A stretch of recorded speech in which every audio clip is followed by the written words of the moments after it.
High বন্ধুরা, আজকে আমি বানাবো কুমড়ো পাতা আর চিচিঙ্গা পাতার ইলিশ মাছের পাতুরি। তার জন্য আমি ইলিশ মাছটা নুন হলুদ মাখিয়ে নিয়েছি। এদিকে সর্ষে, পোস্ত, কালো সর্ষে আর কাঁচা লঙ্কাটা আমি বেটে নেবো, রেডি করে নিয়েছি। আর কুমড়ো পাতাগুলোকে আমি গরম জলে একটু ভিজিয়ে রেখে দিচ্ছি নরম হওয়ার জন্যে। এদিকে আমি মশলাটা বেটে নিয়েছি। বেটে নিয়ে এর উপর একটু দই, দু 3 চামচ মতো দই দিয়ে দেবো। 2 চামচ দিয়ে দিয়েছি, 2 চামচ মতো দই দিলাম। তার উপরে হলদি আর হলদি দিয়ে দিচ্ছি। হলদি দিয়ে এবার আমি একটু নুন দিয়ে দেবো। নুন দিয়ে দিলাম। নুন দিয়ে মশলাটাকে আমি মিশিয়ে নেব। এর উপর থেকে একটু সরষের তেল দিতে হবে। সরষের তেল দিয়ে মশলাটা আমি রেডি করে নিলাম। এদিকে পাতার পিছনে যে বোটার যে মোটা অংশটা আমি কেটে বাদ দিয়ে দিলাম। এবারে আমি এই দুটো কুমড়ো পাতা নিচ্ছি। কুমড়ো পাতার মধ্যে ইলিশ মাছটা দিয়ে দিচ্ছি। ইলিশ মাছটা দিয়েছি, দেখো। এবার এটা আমাকে ফোল্ড করতে যেমন সুবিধা হবে সেই হিসাবে নিয়ে আমি এটা আস্তে আস্তে মুড়ে সুতো দিয়ে বেঁধে নিচ্ছি। দেখো, সুতো দিয়ে বেঁধে নেব।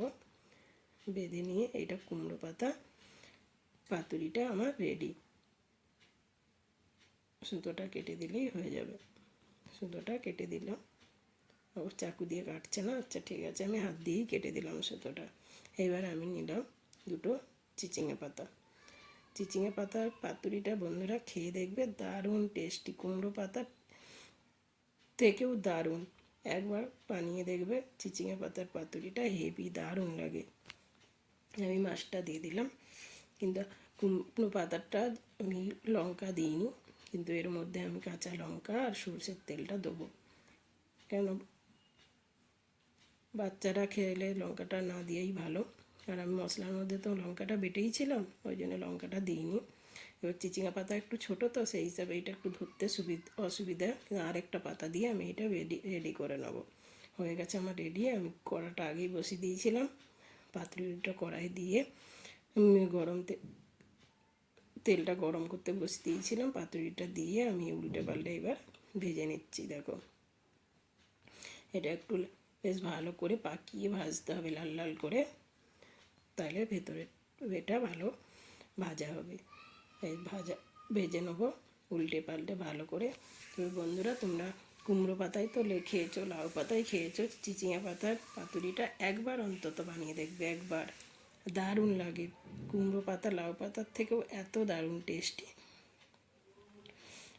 গরম ভাতের সঙ্গে দারুণ টেস্টি লাগবে। একবার অন্তত বন্ধুরা তোমরা খেয়ে দেখবে। এই দেখেছো কেমন একটু ভালো করে ভাজতে হয়। এটা একটু লাল লাল করে পাকিয়ে কালো মতো করে দেখো ভাজা হয়ে গেছে আমার। কেন, চিচিঙা পাতাটা পাতলা, সেই হিসাবে ওইটা একটু আগে তুলে নিয়েছি, ওটা তাড়াতাড়ি ভাজা হয়ে গেছে।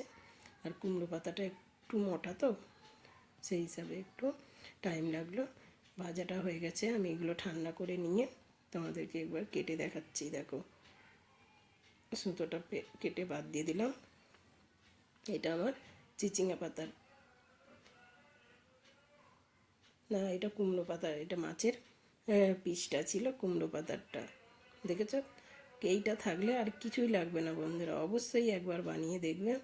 আর পাতাটাও তো ফেলে দেওয়ার নয়, পাতাটা এই মাছের সর্ষেটা দিয়ে খেতে এত দারুণ লাগবে, তোমার কিছুই লাগবে না, এই দিয়ে ভাত খাওয়া হয়ে যাবে, এক থালা ভাত। উল্টে তোমাকে সেদিন ভাতের চাল কম হয়ে যাবে, ভাত কম পড়ে যাবে, এত সুন্দর টেস্টি খেতে। অবশ্যই বন্ধুরা একবার বানিয়ে দেখবে।